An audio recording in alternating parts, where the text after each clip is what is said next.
তারপর হচ্ছে এমআইটি ছিল আসলে অনেক, মানে এটা হবে না এভাবে ধরে রেখে আচ্ছা একটা ভালো জায়গায় করা উচিত এমআইটি আর হার্ভার্ড। তার মধ্যে হার্ভার্ডের রিকোয়ারমেন্ট ছিল হচ্ছে টোফেল, যেটা আমার দেওয়া ছিল না। এমআইটিতে শুধুমাত্র আইএলটিএস দিলেও নেওয়া হচ্ছিল, আমি এমআইটিতে অ্যাপ্লাই করি। আলটিমেটলি 9টাতেই হয়েছে। আমার হচ্ছে এমআইটিতে অ্যাপ্লাই করেছি, university of California at Berkeley, Columbia university, university of Texas at Austin, university of Illinois Urbana Champaign, তারপর অ্যারিজোনা স্টেট ইউনিভার্সিটি। হওয়ার পরে মনে হয়েছে যে খুব ইজি জিনিসপত্র সবকিছু। মানে ইভেন আমার সিনিয়র অনেক হয়তো বলেছে যে, যেমন বার্কলির কথাই যদি বলি, ইউসি বার্কলি থেকে প্রাইভেট থেকে ওরা নেয় না অ্যাটলিস্ট, বাংলাদেশ থেকে তো খুব কম নেয়। তার মধ্যে প্রাইভেট ইউনিভার্সিটির অ্যাপ্লিকেশনগুলো ওরা বেশি একটা ভ্যালু করে না। আপনার কাছে কি মনে হয় নতুন গভর্নমেন্ট এসে আপনি কি নতুন কিছু দেখছেন, মানে কিছু চেঞ্জ হবে অথবা আগের থেকে আরো বেটার হবে এই সিচুয়েশন? যেটা হচ্ছে যে সময় একটা ব্যাপার, এখানে হচ্ছে সময় দিতে হবে। নতুন গভর্নমেন্ট আসলেও মানুষ তো সেম, মানুষের মেন্টালিটি সেম। আপনি ধরেন আমাদের স্টুডেন্টরা রাস্তায় অনেকদিন ছিল, ট্রাফিক কন্ট্রোল করেছে, ট্রাফিক কন্ট্রোল দেখে হয়তো 50 জনের মধ্যে 2জন মানুষ মন চেঞ্জ হয়ে গেল যে আচ্ছা না, স্টুডেন্টরা তো কষ্ট করেছে, ওরা চলে গেল, আমি ভালো মতোই চলবো। 2জন মানুষ ঠিক হলো, বাকি 50 জনের মধ্যে হয়তো 48 জন এখনো হচ্ছে আগের মতোই আবার সব শুরু করলো। ওই 48 জনের প্রেসারে বাকি 2জন আবার হচ্ছে আগের মতো হয়েছে। সো এই যে মানে আমাদের যে সাইকেলটা তৈরি হতে হবে, এটা সময়টা আসলে আমরা কভার করতে পারি না খুব কম সময়ের মধ্যে। এই প্রেসারের কারণে ভালোরাও হচ্ছে আসলে খারাপ হতেই হচ্ছে, এরকম টাইপের একটা অবস্থা। কারণ আমাদের পেশেন্স লেভেল অনেক কম। আমরা যেটা বলি যে এখানে আমাদের বড় লেভেল হচ্ছে আমাদের স্ট্রেস, যেটা আমরা হয়তো বুঝি না যে আমার মাথার মধ্যে যে এতগুলো স্ট্রেস। যেমন আমি রাস্তায় বের হচ্ছেন, আপনারা যখন আজকে বের হচ্ছেন, আপনি অলরেডি জ্যাম কতটুকু আছে, কি হবে, ওখানে যাওয়ার পর কি জ্যাম, এইসব কিছু কিন্তু আপনার মাথায় কাজ করছে। তো আপনি মেন্টালি ক্লিয়ার ভাবে চিন্তা করার স্কোপটা খুব কম, এটা কিন্তু সাবকনশিয়াসলি আপনাকে স্ট্রেসের মধ্যে ফেলে দিচ্ছে। তো এই পুরো সিস্টেমটা আসলে গোড়া থেকে ঠিক করতে হবে। এটা ওই একদিন একটা সেক্টর ঠিক করলাম, এইটা ঠিক হয়ে থাকবে না, বিকজ আশেপাশে ইনফ্লুয়েন্সে এটা আবার আগের মতো হয়ে যাবে। সো আলটিমেটলি কেউ যদি রুট থেকে চেঞ্জ করে, একটা চেইন অফ কমান্ড তৈরি করতে পারে, সেই ক্ষেত্রে হয়তো চেঞ্জ হওয়ার চান্সেস খুব হাই। যেহেতু নতুন গভর্নমেন্টের মানে কথা আসছে, তো আমরা এই যে ব্র্যাকের নতুন ক্যাম্পাস, তো এই যে গত 18 জুলাই এখানেই অনেক বড় মুভমেন্ট হয়েছে। আপনার স্টুডেন্টরাই হচ্ছে রাস্তার মধ্যে নিজেরা জীবন দিয়েছে অথবা অনেক ভাবে মানে মুভমেন্ট করেছে। সো আপনি যে এখন নতুন ক্যাম্পাসে এসে মানে ওই সময়টাকে কিভাবে দেখছেন এবং আপনার প্রতিক্রিয়া কি পুরো ইয়েটার ব্যাপারটা নিয়ে? এটা তো খুব বড় একটা ব্যাপার, বিকজ মানে ইটস ট্রেমেন্ডাস একটা প্রাউডের ব্যাপার যে স্টুডেন্টরা ফ্রন্টে যে এত কিছুর এগেনস্টে মানে যাচ্ছে এবং মৃত্যু ভয় যে নাই, সেই জিনিসটা নিয়ে যাওয়া। আমি যদি চিন্তা করি হয়তো আমি এই সাহসটা করতে পারতাম না, যেহেতু আমি ওই সময় দেশে ছিলাম না। আমি আসলে এই সিচুয়েশনটা ফিল করেছি, হচ্ছে মনে আমার খারাপ লেগেছে অনেক কিছুতে। আর এই যে সাহসের ব্যাপারটা, এটা আমি চিন্তা করছিলাম বসে যে আসলে আমি থাকলে হয়তো আমিও চলে যেতাম, নাকি আমি আসলে যেতাম না। মানে আমি কি আসলে বাসায় কথা চিন্তা করতাম যে আমার বাবা মার কি হবে। তো এই যে ব্যাপারটা, এই ব্যাপারটা ওরা না চিন্তা করে যে চলে গেছে, এটা আসলে ওদের যেটা বলি যে আমরা ইয়াং বয়সে ওই রক্ত গরম ব্যাপারটা ছিল। সো এটা খুব দরকার একটা ব্যাপার ছিল, যেটার কারণে আমি এক্সট্রিমলি প্রাউডও। আবার খুব যাদের অনেক কিছু অনেকে হারিয়েছে, একটা তো হচ্ছে যাদের লাইফ চলে গেছে, আর যাদের হচ্ছে আসলে যারা আহত তাদেরও বিশাল বড় একটা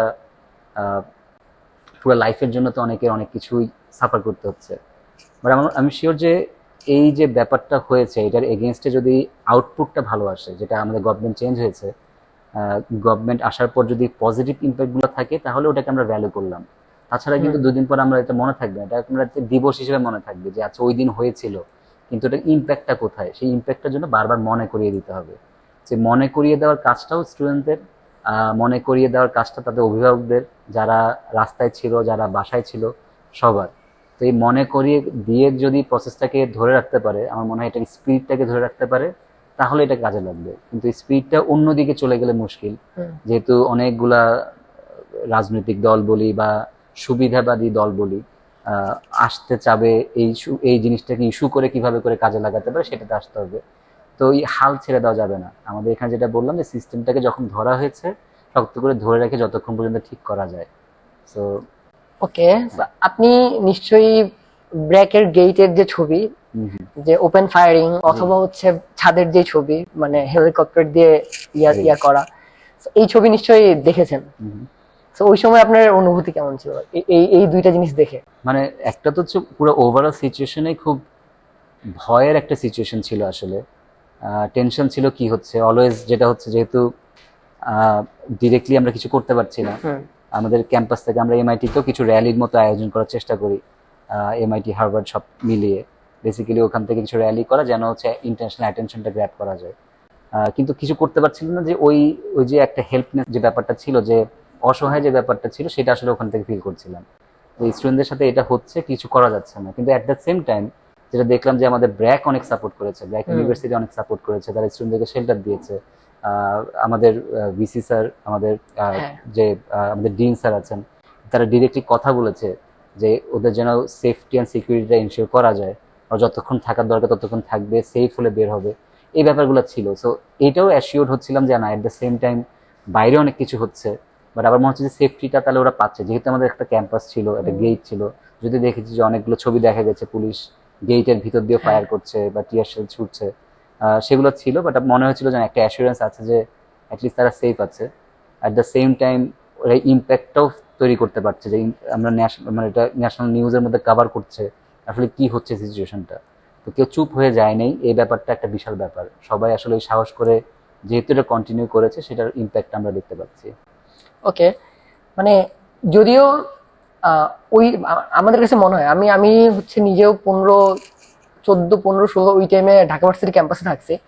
সো ওইটার পরে আমাদের যখন হল ভ্যাকেন্ট দিয়ে দেওয়া হয়, তখন যদি পরের দিন প্রাইভেট ইউনিভার্সিটি যে ব্র্যাক, এনএসইউ, আইইউবি সবাই যদি না নামতো, সো ওই দিন হয়তো মুভমেন্ট অফ হয়ে যেত, সবাই এটাতে অ্যাগ্রি করে।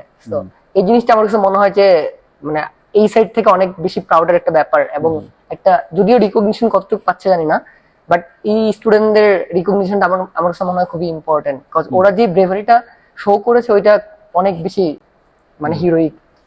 অবভিয়াসলি মানে এখানে যে সামনে আসা, মানে ফ্রন্ট লাইনে যে কাজ করা, মানে ইভেন আমরা কয়েকটা নিউজে শুনেছি যে গুলি করা হচ্ছে, যাচ্ছে মানে মারা যাচ্ছে একজন, একজন যাচ্ছে, বাকিটা কেউ যাচ্ছে না। তো এই যে সাহসটা, এটা তো বিশাল ব্যাপার, অবশ্যই এটা বিশাল ব্যাপার ফ্রন্ট লাইনে থেকে কাজটা করা। সো আমার মনে হয় যে এটা একটা তো হচ্ছে প্রাউডের ব্যাপারটা আছে, যেটা বললাম যে স্পিডটাকে ধরে রাখা, এটাকে পজিটিভলি কিভাবে নেওয়া যায়, পজিটিভলি কিভাবে কাজে লাগানো যায়, সেটার উপরে আসলে এখন ফোকাসটা করা উচিত। এখন আবার অনেক কিছু নেগেটিভ পজিটিভ সবই আসবে, নেগেটিভ জিনিসও ফোকাস হবে, অবভিয়াসলি একটা গভর্নমেন্ট চেঞ্জ হলে অনেক কিছু নেগেটিভ পয়েন্টগুলো আসে, বাট এটার মধ্যে পজিটিভিটিটাকে বের করে নিয়ে আসতে হবে, এটা হবে হচ্ছে সবার কাজ।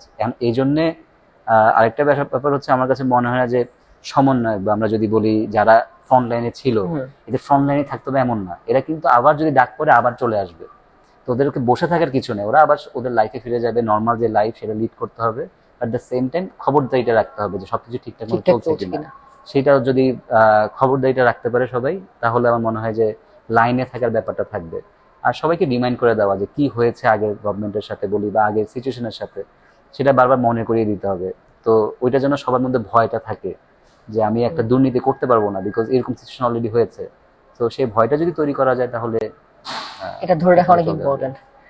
আমরা যদি আবার একটু একাডেমিক ইয়াতে ব্যাক করি, যে আপনার হচ্ছে এখানে এখান থেকে মানে যখন আপনি মাস্টার্স আবেদন করেছেন, আমি আপনার সাথে একটু আগে যেটা বলছিলাম যে ইউজুয়ালি আমরা খুব বেশি দেখি না যে মানুষজন মাস্টার্সে যাচ্ছে বা টপ টায়ারে বা আইভি ইউনিভার্সিটিসে অ্যাকসেপ্টেড হচ্ছে। সো খুবই রেয়ার। এন্ড এই চিন্তা কোত্থেকে আসছে, এবং মানে কেন পিএইচডি বা ওই টাইপের প্রোগ্রামে না গিয়ে মাস্টার্সে গিয়েছেন? একে তো হচ্ছে যেহেতু একাডেমিক লাইনে আছি, পড়ালেখা আমার কন্টিনিউ করতে হবে, আমার পিএইচডি মাস্টার্স করতে হবে, এটা একটা ছিল। সেকেন্ড যেটা ছিল হচ্ছে আমার মনে হচ্ছিল যে আমার এনভায়রনমেন্ট একটু চেঞ্জ করা দরকার। যেহেতু আমি ব্র্যাকের স্টুডেন্ট ছিলাম, ব্র্যাকের ফ্যাকাল্টি ছিলাম, সো আমি আদার ইউনিভার্সিটি কি হচ্ছে জানি না, দেশের ইউনিভার্সিটি তো সিস্টেমটা সিমিলার। আমার হচ্ছে এনভায়রনমেন্টও চেঞ্জ করা দরকার, বিকজ আপনার যখন গ্রো করবেন আপনি একটা জায়গায় বা একটা সিচুয়েশন বা একটা দেশে, আপনার গ্রোথ একটা লেভেল পর্যন্ত হয়, তারপর আর হয় না। আমার কাছে মনে হয়েছে যে আমি 5 বছর প্র্যাকটিস করলাম, 5 বছর পড়ালাম, এরপর আমার আসলে সেকেন্ড টায়ারে কোনো গ্রোথ নাই। আমি পাবলিকেশনও করেছি, রিসার্চের কাজও আছে, প্র্যাকটিসও আছে, সবই হলো, বাট এরপরে কি? এরপরের স্টেপটা আসলে হচ্ছে একটা হায়ার স্টাডিজ, অথবা আপনি একটু ভিন্ন দেশে গেলেন, এটা ছিল হচ্ছে একটা আইডিয়া। তো সেখান থেকে একটা সেকেন্ড হচ্ছে আসলে আমি আমার মাস্টার্স ডিলে করি, বিকজ আমার প্যারেন্টসদের প্রতি আমার একটা রেসপন্সিবিলিটি ছিল, যেটা কারণে আমি ডিলে করতে থাকি। বাট একটা সময় মনে হচ্ছে যে দে আর নট গেটিং ইয়াঙ্গার, তারা তো বয়স বাড়ছেই, তো সেই ক্ষেত্রে আসলে অ্যাপ্লাই করা দরকার। এবং এই ঘটা করে অ্যাপ্লাই করব চিন্তা ভাবনা করে এরকম আসলে হয় না, খুব হুট করে অ্যাপ্লাই করা, হুট করে চলে যাওয়া। পিএইচডি তে করি না বিকজ বড় কমিটমেন্ট, যেটা বললাম, যেহেতু আমি এনভায়রনমেন্ট চেঞ্জ করতে যাচ্ছি, আমি চাচ্ছিলাম যে একেবারে 5 বছরের জন্য চলে গেলাম, বড় কমিটমেন্ট। আমার কাছে মনে হচ্ছে যেহেতু আমি এখানে কমফোর্টেবল, এখানে অলরেডি আমার একটা ফার্মের সেট আপ আছে, একটা জব আছে, ফ্যামিলি আমার এখানে, সব মিলে হয়তো মাস্টার্সটা করে আমি আগে বুঝবো এনভায়রনমেন্টটা, তারপরে হয়তো I can continue with higher studies বলে, পিএইচডি বলি, বা যেটা পরবর্তীতে করা যেতে পারে। ফার্স্টে মনে হচ্ছে যে অপরচুনিটিটা মাস্টার্সে নিয়ে দেখি, এনভায়রনমেন্টটা কেমন বুঝে নিই, তারপরেরটা পরে দেখা যাবে। ওকে, আপনি মানে মাস্টার্স এর জন্য কয়েকটা মানে কোন কোন ইউনিভার্সিটি অ্যাপ্লাই করেছেন, কয়টা এবং কোনটা কোনটা? ইউনিভার্সিটি অনেকগুলোতে আসলে অ্যাপ্লাই করেছি। শর্টে আর কি। শর্টে হচ্ছে মানে আমার হচ্ছে 9টা ইউনিভার্সিটি অ্যাকচুয়ালি অ্যাপ্লাই করা। ওকে। আমার হচ্ছে এমআইটিতে অ্যাপ্লাই করেছি, ইউনিভার্সিটি অফ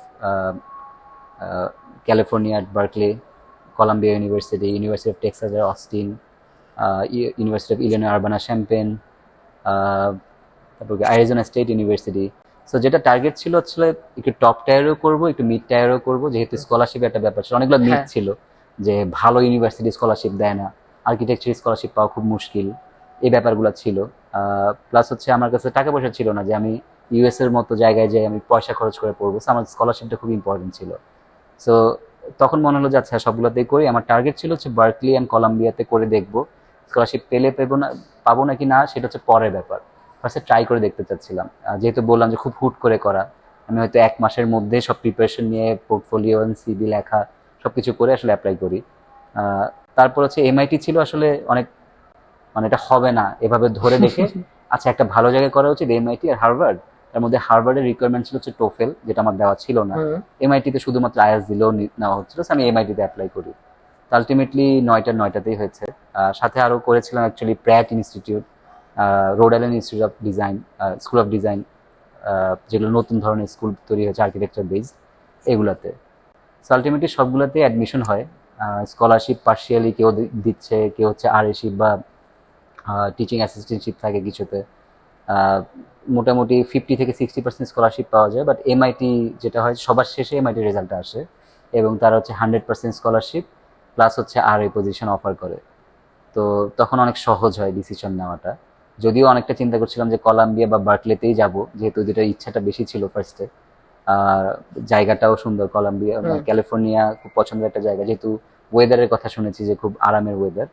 আর কলাম্বিয়াতে ছিল বিকজ নিউ ইয়র্ক পছন্দ হবে শুনেছি, যেহেতু যাওয়া হয়নি। সো এই দুটো জায়গা ছিল, পরে আলটিমেটলি এমআইটিটাই চুজ করা হয়েছে। ওকে, আচ্ছা 9টা অ্যাপ্লিকেশনের পরে 9টাতে অ্যাকসেপ্টেড হওয়ার মানে শুরুতে তো ভাবেননি নিশ্চয়ই যে 9টাতে হয়ে যাবে, সো হওয়ার পরের অনুভূতি কেমন ছিল? হওয়ার পরে মনে হয়েছে যে খুব ইজি জিনিসপত্র সবকিছু, অথবা হচ্ছে যে মানে যেটা হয় যে মানে অনেকের কথা শুনেছিলাম যে মানে ইভেন আমার সিনিয়র অনেক হয়তো বলেছে যে, যেমন বার্কলির কথাই যদি বলি, ইউসি বার্কলি থেকে প্রাইভেট থেকে ওরা নেয় না অ্যাটলিস্ট, বাংলাদেশ থেকে তো খুব কম নেয়, তার মধ্যে প্রাইভেট ইউনিভার্সিটির অ্যাপ্লিকেশনগুলো ওরা বেশি একটা ভ্যালু করে না। তো এই টাইপের কথা শুনেছি, স্কলারশিপ দিবে না এটা শুনেছি। যখন দেখলাম যে না সবগুলোতেই হলো, তখন আমার মনে হচ্ছে যে আমার যদি হয় তাহলে সবারই আসলে হওয়ার কথা। আমরা হয়তো এটা বিলিভ করে করে অ্যাপ্লাই করি না, সাহসটাই করা হয় না। তারপর মনে হয়েছে যে না আসলে সাহস করা উচিত, যেটা সেলস টিম অনেক কম আমাদের, জাতিগতভাবে যদি বলি আমি, আমারও অনেক কম, এখন পর্যন্ত অনেক কম। তারপরে মনে হচ্ছে যে না অ্যাপ্লিকেশন করলে হওয়া পসিবল, এটা হয়ে যায়। তো এই জন্য চেষ্টা করেছি যে জুনিয়রদেরকে এনকারেজ করা যায় কিনা এই প্রসেসের মাধ্যমে, সেটার জন্য কিছু হেল্প করা কাউকে, বা কেউ রিচ আউট করলে রিপ্লাইগুলো দেওয়া, কিছু একটা জুম মিটিং বেসিক্যালি করা অ্যাপ্লিকেশন প্রসেস নিয়ে, সেগুলো করার চেষ্টা করি আর কি সেখান থেকে। ওকে, এই যে আপনি মানে প্রাইভেট ইউনিভার্সিটি থেকে অ্যাকসেপ্টেন্স নেয় না, অথবা হচ্ছে ট্র্যাক রেকর্ড খুব বেশি নাই, তো বাইরে ইউনিভার্সিটিতে ওরা ট্র্যাক রেকর্ড মোটামুটি দেখে যে এর আগে কেউ এসেছে কিনা। সো এই ব্যাপারটা মানে আপনার কি আপনাদের আগের কি কেউ আছে এখানে? না, বাকিগুলোতে নাই। যেমন ইউনিভার্সিটি অফ মিশিগানও অ্যাপ্লাই করছিলাম, সেখানে হয়েছিল, সেখানে ছিল, সেখানে সিনিয়র ছিল। এমআইটি থেকে কেউ ছিল? না, এমআইটিতে কোনো সিনিয়র আমার ছিলেন না। অনেক সিনিয়র স্যার ছিলেন আমাদের এখানে। আমাদের চেয়ারপারসন হিসেবে আদনান মোর্শেদ স্যার এসেছিলেন, 1 বছরের জন্য ছিলেন তিনি। তখন তিনি পড়েছিলেন হচ্ছে লাস্ট মনে হয় 1980s অথবা সামথিং ওই সময়। উনি হচ্ছে এখন ইউএসএতেই থাকেন, ইউএসএতেই পড়ান উনি, ওয়াশিংটন ইউনিভার্সিটিতে, ক্যাথলিক ইউনিভার্সিটি অফ ওয়াশিংটন, সেইখানে। তো এরকম লেভেলে ছিল। তারপর হচ্ছে বড় একটা গ্যাপ, তো এরকম কেউ ছিল না। যেটা বললাম যে এমআইটি আসলে হবে না চিন্তা করে অ্যাপ্লাই করা, তারপর যখন হয়ে গেছে তখন তো যেহেতু এখন আমি আছি, চেষ্টা করছি যে আরো মানুষকে জানানো যে এই প্রসেসটা আসলে কিরকম, এটা আসলে অ্যাকসেপ্টেন্স রেট কেমন। অ্যাকসেপ্টেন্স অবভিয়াসলি একটু কম, যেহেতু আমি বললাম যে এমআইটিতে একটু সংখ্যাটা ওরা কম নেয়। যেখানে অন্যান্য স্কুলগুলোতে 60 থেকে 100 জন হয়তো এক একটা প্রোগ্রামে নিচ্ছে, এমআইটিতে হয়তো 20 থেকে 25 জন নেয় ওরা, খুব সিলেক্টিভ। তো সেই ক্ষেত্রে অনেকগুলো আবার হচ্ছে ওদের রিসার্চ এরিয়া আছে, কোন কোন লাইনে আপনি এক্সপার্টিস গ্রো করতে চান সেটার উপর। তো সেটাকে যদি ভাগ করি 2-3 জন এক একটা এক্সপার্টিস অনুসারে, আচ্ছা। খুবই সংখ্যাটা কম, সেই অনুসারে হয়। বাট আলটিমেটলি পসিবল, মানে যেটা দেখলাম যে আসলে এটা সম্ভব। এটার জন্য জাস্ট একটু সাহস লাগবে, বিলিভ করে জাস্ট অ্যাপ্লাই করে ফেলতে হবে। বিকজ আমার মনে হয় যে আমাদের এখান থেকে যারা অ্যাপ্লাই করছে সবাই খুব ভালো করবে ওইখানে, যে যেহেতু এখানে ইনভারমেন্ট আমরা এই কম রিসোর্সের মধ্যেই যতটুকু ভালো করতে পারি, ওখানে তো অনেক রিসোর্স। আমার মনে হয় যে ওটা খুব ইজি ওখানে ভালো করাটা।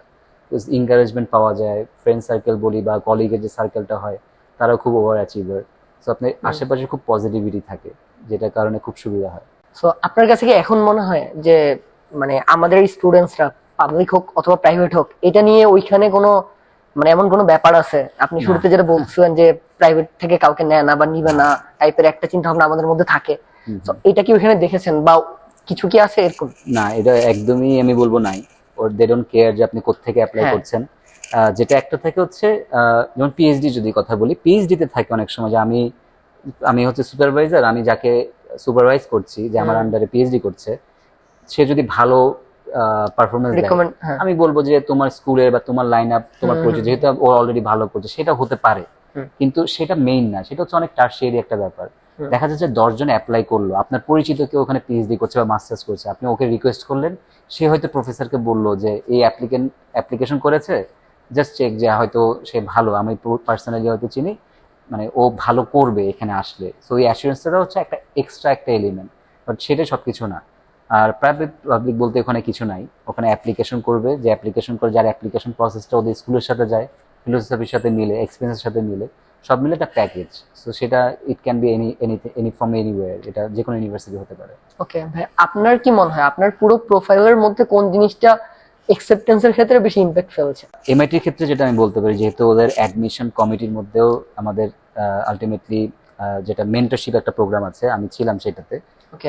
ওখানকার হচ্ছে স্টুডেন্ট দিয়ে ওরা মেন্টরশিপ করায়, যারা অলরেডি, যেহেতু আমার অ্যাকসেপ্টেন্স হয়েছে, নতুন যারা অ্যাপ্লাই করতে চায় তাদের একটা ফ্রি প্রোগ্রাম আছে, এখানে অ্যাপ্লাই টু দ্যাট, সিলেক্টেড হলে আপনাকে একজন স্টুডেন্টকে অ্যাসাইন করে দেওয়া হবে। যেমন আমার আন্ডারে 3 জন স্টুডেন্ট ছিল, যাদের পোর্টফোলিও দেখা বা কাদের সাথে কথা বলা অ্যাডমিশন দিয়ে, সেটা আমি বলতাম। তো আমাদেরকে কিছু গাইডলাইন দেওয়া ছিল যে আসলে সিলেকশন ক্রাইটেরিয়া এগুলো কেমন হয়, সেটার উপর বেস করে। তো আমার ওইটা আইডিয়া থেকে বলবো যে এমআইটির ক্ষেত্রে প্রসেসটা ওরা খুব ভালো মতো দেখে। যেমন অ্যাপ্লিকেশনে আমি যদি বলি, আমার ক্ষেত্রে হয়তো এক্সপিরিয়েন্স ছিল, টিচিং এক্সপিরিয়েন্সও ছিল, রিসার্চের কিছু পাবলিকেশন ছিল, তিনটা হয়তো পজিটিভ জিনিস। বাট আমার সাথে আমার কলিগ বা আমার ক্লাসমেটরা কিন্তু জিরো এক্সপিরিয়েন্স নিয়ে আসছে, জাস্ট গ্র্যাজুয়েট করেছে, সেও আসছে। তার মানে কিন্তু আমারটা দিয়ে যে আমি পেলাম, সবাই যে এরকম টাইপের হবে তা কিন্তু না। তার মানে অ্যাপ্লিকেশন একটা ডিফারেন্ট টাইপের অ্যাসপেক্ট ওরা দেখে। সেটা হচ্ছে, যদি আপনি, যেমন এসওপিটা খুবই ইম্পর্টেন্ট, স্টেটমেন্ট পারপাস, যেটা আমরা বেসিক্যালি লিখি, আপনি কেন ওই ইউনিভার্সিটি যেতে চান, সেটা ওদের কাছে সবচেয়ে ভ্যালুয়েবল। আপনি কি করে আসছেন, আপনি কত অনেকগুলো অ্যাচিভমেন্ট থাকতে পারে, অথবা আপনি জিরো অ্যাচিভমেন্ট থাকতে পারে। তার মানে দুজনকে যেহেতু ওরা নিচ্ছে, ওরা ফোকাস করে হচ্ছে আপনি যখন লিখছেন, ওদেরকে প্রপোজিশন দিচ্ছেন, আপনি আসলে ওইখানে গেলে কি করবেন, কেন আপনাকে ওরা সিলেক্ট করবে, এটা যদি আপনি এক্সপ্লেন করতে পারেন, সেটা হচ্ছে ওখানে সবচেয়ে বড় কাজে দেয়। সেটা হচ্ছে ওদের কাছে সবচেয়ে প্রায়োরিটাইজ একটা ব্যাপার, যে এমআইটিতে গেলাম, ওখানকার ফ্যাসিলিটিগুলো ইউজ করে সেকেন্ড স্টেপে আমি আসলে কি করতে পারি, আমি কি অ্যাচিভ করতে পারবো যদি আমি এমআইটিতে পড়ি, নাহলে তো আমি যে কোনো জায়গায় পড়তে পারি, কেন আমি ওখানে যাচ্ছি না, কেন অন্য জায়গায় যাচ্ছি না। তো এই ক্ষেত্রে ওরা এটা খুব প্রায়োরিটাইজ দেয়, যে আপনি আসলে এইখানে কেন আসতে চান, রিজনিংটা, এবং এখান থেকে আপনি বের হয়ে কি করতে চান সেটা, রাদার দেন জাস্ট ব্যাকগ্রাউন্ড দেখা বা ব্যাকগ্রাউন্ডে অনেক কিছু কে পড়েছে কিনা। ওকে। সো আপনার ক্ষেত্রে যেহেতু সবকিছুতে মোটামুটি একটা ব্যালেন্স ছিল, সো আমার কাছে মনে হয় যে ওভারঅল সবকিছুই ইমপ্যাক্ট রেখেছে। সিজিপি এর যে ব্যাপারটা, মানে সিজিপি একটা মিথ থাকে বাংলাদেশে যে কম সিজিপি যদি হয় সেক্ষেত্রে সমস্যা, বা হচ্ছে সেক্ষেত্রে তারা নিজের এস্টিমটাকে একদম নিচে নামায় রাখে যে আমার হবেই না। সো আপনার কাছে কি মনে হয় এটা কতটুকু ইমপ্যাক্টফুল?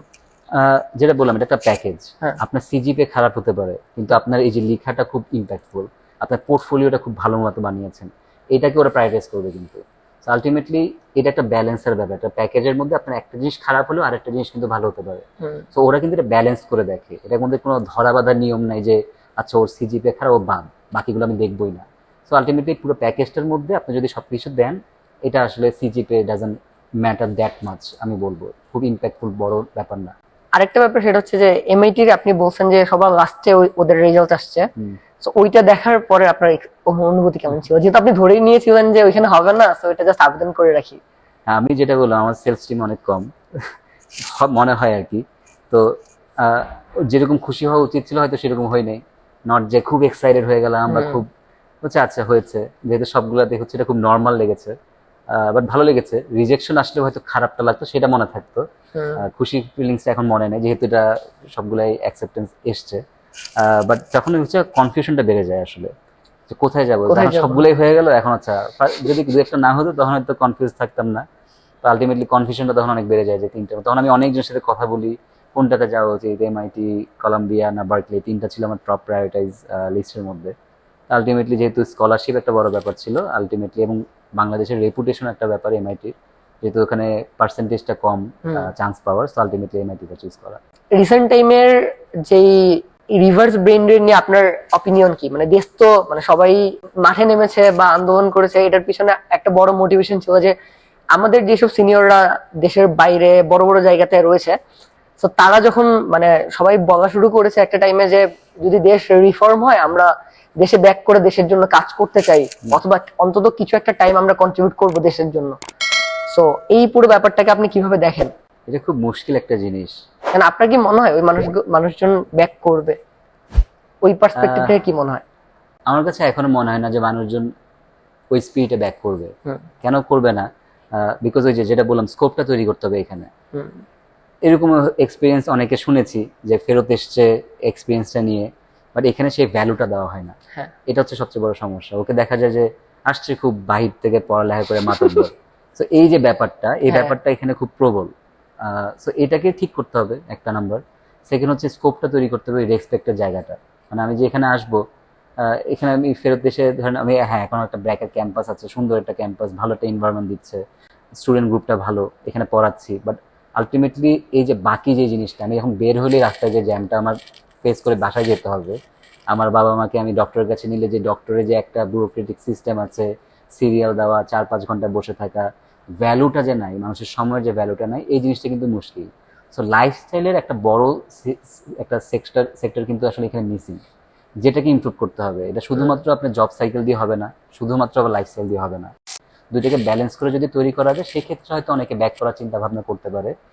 অনেকে আসবে হয়তো, যেহেতু আমিও চিন্তা করি যে বাংলাদেশের স্কোপ বেটার। আমি বিদেশে বসে হয়তো ওখানে আমি রিসার্চ করতে পারি, ওখানে ভালো জব করতে পারি, বাট এখানে আসলে হয়তো খুব এক্সট্রাঅর্ডিনারি কিছু করা পসিবল। এখানে যেহেতু বললাম যে এখানে প্রবলেম বেশি, যেখানে সেখানে কিন্তু অপরচুনিটি বেশি। তো বাংলাদেশে অনেক ধরনের অপরচুনিটি, অনেক অনেক স্কোপ আছে ভালো কাজ করার। এনভায়রনমেন্টটা যদি তৈরি করা যায় এখানে কাজ করা পসিবল, খুব ইজিলি কাজ করা পসিবল। এবং আমার মনে হয় যে অনেকেই কাজ করতে চায়, সবাই কাজ করতে চায়, সবাই ফেরত আসতে চায়, সবাই মিস করে বাংলাদেশ বা বাসা। বাট ওই যে লাইফস্টাইলটা, তখন মনে হয় যে আচ্ছা ওখানে তো রিসোর্সেসটা ইজি, ওখানে যাতায়াত ইজি, ওখানে আমার একটা পেপার্স করার জন্য অনেক দৌড়াদৌড়ি করতে হচ্ছে না। তো এই যে ব্যাপারটা, এটা একটা বড় সেক্টরকে কিন্তু বসায় ফেলে যে আচ্ছা আমি ওখানে থেকে যাব, বাংলাদেশে আমি আসবো না, বিকজ হচ্ছে এই যে লাইফস্টাইল। তো এইটাকে যদি ইমপ্রুভ করা যায় দেশে, খুব অ্যাটলিস্ট ইমপ্রুভ মানে যতটুকু আছে তত থেকে অবভিয়াসলি একটু বেটার করা, সেই ক্ষেত্রে হয়তো অনেকে ফেরত আসবে। আপনার পরিকল্পনা কি মাস্টার্স শেষ করার পরে? আমি ব্র্যাক থেকে লিভে আছি, অন লিভ। সো আমার পরিকল্পনা, যেহেতু আমি বললাম আমার প্যারেন্টস এখানে, আমার প্যারেন্টস দুজনই বয়স্ক এবং দুজনই অসুস্থ, তো আলটিমেটলি আমার খুব স্কোপ নাই, আমি চাইলেই দেশের বাইরে থাকতে পারবো না। এটা একটা বড় রিজন যেটার জন্য আমি লেটও করেছিলাম। সো আমার যেটা আইডিয়া হচ্ছে আমি ফেরত চলে আসবো। এখন ফেরত আসাটা হচ্ছে দুইটা জিনিস, একটা হচ্ছে আমি এখনই চলে আসবো নাকি আমি পিএইচডি করে আসবো। পিএইচডি করলে আবার সেই 4-5 বছর, তখন আমার প্যারেন্টসের কি হবে, যেহেতু আমাদের একটা বড় রেসপন্সিবিলিটি থেকে যায়, যেহেতু আমি একাই, আমি ছেলে সেটা বলি, ওদের দেখাশোনা করা আমারই দায়িত্ব। সো এই ব্যাপারটা একটা আছে। সো অনেকে সাজেস্ট করে যে ওনাদেরকেও নিয়ে যাও ওইখানে, যেহেতু ওখানকার মেডিকেল ফ্যাসিলিটি বেটার। কিন্তু যেটা হয় যে আমার বাবা মারা তো আগের generation, they don't want to go to there, because এখানে আত্মীয় স্বজন, সেট আপ, একটা কমফোর্ট জোন আছে। সো সবকিছু মিলে খুব কমপ্লেক্স একটা সিচুয়েশন। বাট এখন পর্যন্ত প্ল্যান হচ্ছে ফেরত চলে আসবো, এসে যেটা বললাম অনেক অপরচুনিটি, অনেক কাজ করার স্কোপ, সেটাকে অ্যাভেল করার চেষ্টা করব। যেহেতু আমার মনে হয় বাংলাদেশে রেকগনিশন পাওয়াটা ইজিয়ার দেন আপনি বিদেশে বসে রেকগনিশন পাওয়াটা। বিদেশে সবাই ভালো, সবাই খুব এক্সপার্ট, ওদের প্রবলেম যেরকম কম হচ্ছে, কাজ করার স্কোপও হয়তো কম, ওখান থেকে বসে অনেকে এখানে কাজ করছে, সেটাও আমি বলবো যে ওয়ান অফ দি সলিউশন হতে পারে। বাট এখানে থেকে এখানে বুঝে কাজ করাটা হচ্ছে ডিফারেন্ট একটা এক্সপিরিয়েন্স, সেটাই চেষ্টা করব ভবিষ্যতে। ওকে, আচ্ছা আপনার কাছে কি এটা মনে হয় যে আহ, বাংলাদেশি স্টুডেন্টরা মানে এনাফ ক্যাপেবল যে ওয়ার্ল্ডের টপ টায়ার ইউনিভার্সিটিসে রেগুলার যাওয়ার মতো? মানে যে কোনো প্রাইভেট ইউনিভার্সিটি হতে পারে, পাবলিক ইউনিভার্সিটি হতে পারে, আমরা যেটা দেখি সাধারণত যে শুধু টপ টায়ার কয়েকটা লাইক ব্র্যাক ধরি, বুয়েট ধরি, ঢাকা ভার্সিটি ধরি, আরো কয়েকটা, সো আর বাকিগুলো থেকে ধরেন খুবই কম যায়, যেটা ইউজুয়ালি দেখি আর কি, টপ টায়ারের কথা বলছি। সো এই জিনিসটা কি এমনই হওয়া উচিত, নাকি আরো বেশি মানুষ, আরো বেশি আমাদের স্টুডেন্ট আরো বেশি ক্যাপেবল এসব জায়গায় যাওয়ার জন্য? অবশ্যই ক্যাপাবল। আমাদের এখানে যেটা সবচেয়ে বড় কথা হচ্ছে আমরা অ্যাডাপটিভ, আমরা যে কোনো সিচুয়েশন আপনি ফেলে দিবেন ও কিন্তু অ্যাডজাস্ট করে নিতে পারবে। এখানকার ক্ষেত্রে আমাদের হচ্ছে রেজিলিয়েন্সি অনেক বেশি, জাতিগতভাবে আমরা অনেক রেজিলিয়েন্ট, যে কোনো সিচুয়েশন আমরা অ্যাডাপ্ট করে ফেলতে পারি। আমাদের জিনিসপত্র দাম বাড়তেছে, কানবো 2 দিন, কিন্তু 3 নাম্বার দিন কিন্তু কিনতেছি আবার। সো এই ব্যাপারগুলো কিন্তু এখানে আছে। এত প্রবলেমের মধ্যেও আমরা কিন্তু সাস্টেইনেবল ভাবে একটা শহর চলছে, কিভাবে চলছে এটা উপরওয়ালাই জানে। সো এই পুরো চলার মধ্যে আমার মনে হয় যে এই ক্যাপাবিলিটিটা বা এই জিনিসটা খুব খুব বড় একটা স্কিল, যেটা অনেকের মিসিং। আমি যদি বিদেশের সেট আপের বলি, ওদেরকে এই জিনিস ফেস করতে হয়নি, এই প্রবলেমগুলো ফেস করতে হয়নি। তার মানে এই প্রবলেমগুলো ফেস করে যে রেজিলিয়েন্সি আমরা তৈরি করেছি নিজেদের মধ্যে, সেটাকে ওইখানে কাজে লাগানো যায় খুব ইজিলি। কিন্তু আমাদের সমস্যা হচ্ছে আবার রিভার্স ভাবে হচ্ছে এই যে সেলফ স্টিম, আমাদের এখানে এনকারেজমেন্টটা কম, আমাদের এখানে কনফিডেন্সটা অনেক কম থাকে। যেহেতু আমাদের, আমি বলবো যে এখানে এডুকেশন একটা বিশাল বড় একটা সেক্টর, যেটা অনেকটাই মিসিং এই সেক্টরটাকে নিয়ে কাজ করার। আমাদের এখানে এনকারেজমেন্টটা কম। যেটা বললাম যে একজনকে হেল্প করা, এই ব্যাপারটা আরো আসলে বেশি হওয়া উচিত। এবং কনফিডেন্ট ছোটবেলা থেকে আমরা আসলে বলি যে না এটা পারবা না, যাকে বাচ্চাকে আমরা বলবো এই পড়ে যাবা, লাভ দিও না, ব্যথা পাবা, এই যে ওর কনফিডেন্স কিন্তু ওখান থেকে শুরু, যে নাই করে দেওয়া হচ্ছে। এবং হচ্ছে যে পাবলিক স্পিকিং, এই এঙ্গেজমেন্ট গুলো নাই। আমরা তো এখনো একটা সেমিনারে গেলে কোশ্চেন করতে ভয় পাই। তো এই জিনিসগুলোকে কাটায় উঠতে হবে। কাটায় উঠলে একটা স্টুডেন্ট যে কোনো ইউনিভার্সিটি হতে পারে, সে বুঝবে যে ওর ক্যাপাবিলিটি কেমন, ওই ইউনিভার্সিটিতে অ্যাডাপ্টিভ, যে ওর অলরেডি কিন্তু সে কোয়ালিটি আছে, তার মানে সে ওখানে যে করতে পারবে, সেই জিনিসগুলো অ্যাচিভ করতে পারবে। কিন্তু যে অ্যাপ্লিকেশন করে যে প্রসেসটা দিয়ে যাওয়া, এই ভয়টাকে কাটানো লাগবে 1 নাম্বার। আর সেকেন্ড যেটা বললাম, ওই ইউনিভার্সিটি যে চলে যায়, ওইখানে সবসময় ইউ ক্যান অলওয়েজ ম্যানেজ। যেটা বললাম যে ম্যানেজমেন্ট কোয়ালিটি কিন্তু তার মধ্যে অলরেডি আছে। সো এই জিনিসগুলো আসলে করা পসিবল। আর একটা ভয়ভীতি থাকে হচ্ছে ইংলিশ নিয়ে, যেটা আমাদের অনেকের মধ্যে এখনো আছে, আমার মধ্যে অনেক কিছু আছে। সো এই জিনিসটাকে আসলে কাটানো হচ্ছে ছোটবেলা থেকে, একটা প্যারেন্টিং থেকে শুরু করে স্কুলিং সবকিছু, এটা কিউমিউনিটিভ ভাবে আসলে এটাকে ঠিক করতে হবে। সো এটা একটা বড় সেক্টর। সো এটাকেও যদি আমরা ভয়ভীতিটাকে কাটাতে পারি, তাহলে আমার মনে হয় না যে কোনো ইউনিভার্সিটি থেকে আসলে এটা অ্যাপ্লাই করা পসিবল বা ক্যাপেবল।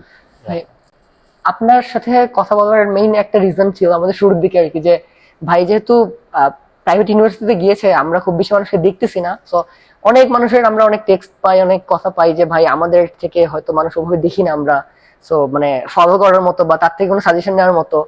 সো আপনাকে রিচ করার এটা অন্যতম উদ্দেশ্য ছিল। আপনি কি প্রাইভেট ইউনিভার্সিটি যারা আমাদের এই পুরো ডোমেইনটা, সো এই স্টুডেন্টদের জন্য স্পেশাল কোনো মেসেজ দিবেন, তাদেরকে কোনো কিছু বলতে চান? মেসেজ মেসেজ আসলে যেটা বললাম যে এখানে আসলে প্রাইভেট পাবলিক বলতে আমি আসলে আমার আমার ক্যাটাগরির মধ্যেই নাই।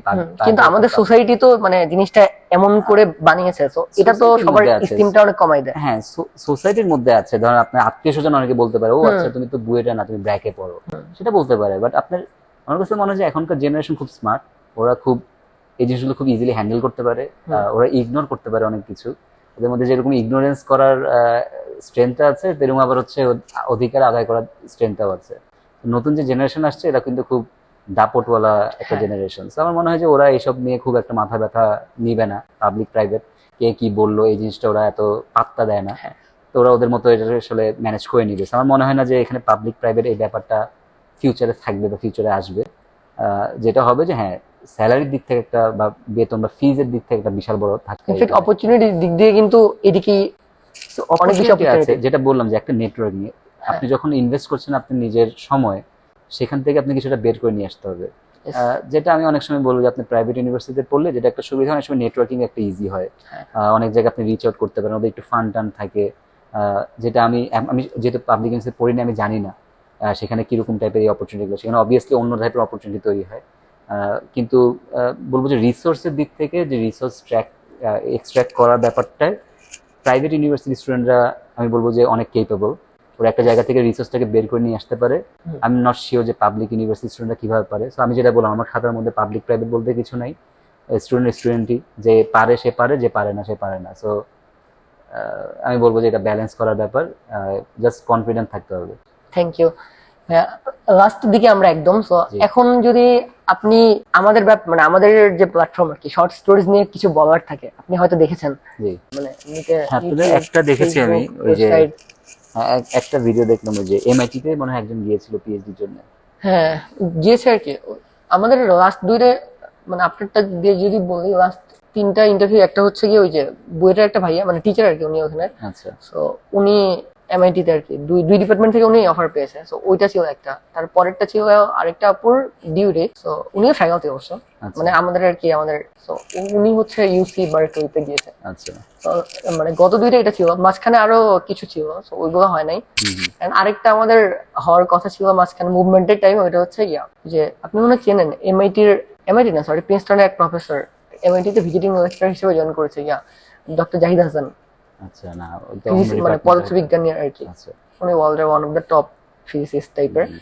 সো স্যার আর কি মানে আমার এক ফ্রেন্ড আছে, ও এমআইটি তে এখন, ও হচ্ছে প্রিন্সটনে পড়তো, এখন এমআইটি তে ফিজিক্সে পিএইচডি করতেছে। আচ্ছা সো ও কানেক্ট করাই দিয়েছে। তো ও কানেক্ট করে দেওয়ার পরে স্যারের সাথে আর কি স্যার ইন্টারভিউ নেওয়ার কথা ছিল, কিন্তু মাঝখানে এত মুভমেন্টের জন্য সব থেমে আছে এই আর কি।